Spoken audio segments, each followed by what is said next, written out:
Psaume 33. Juste, réjouissez-vous en l'Éternel.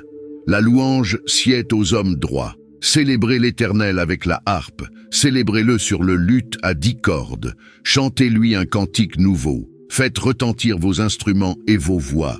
Car la parole de l'Éternel est droite, et toutes ses œuvres s'accomplissent avec fidélité.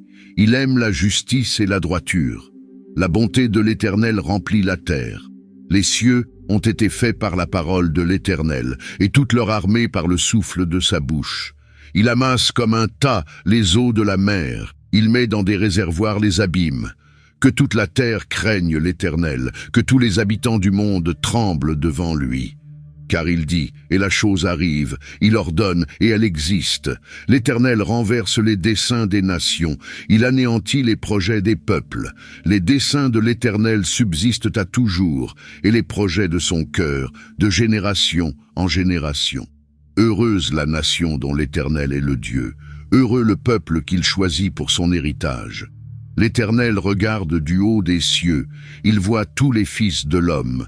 Du lieu de sa demeure, il observe tous les habitants de la terre, lui qui forme leur cœur à tous, qui est attentif à toutes leurs actions.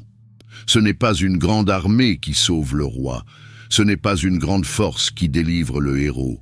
Le cheval est impuissant pour assurer le salut, et toute sa vigueur ne donne pas la délivrance. Voici, l'œil de l'Éternel est sur ceux qui le craignent, sur ceux qui espèrent en sa bonté, afin d'arracher leur âme à la mort et de les faire vivre au milieu de la famine.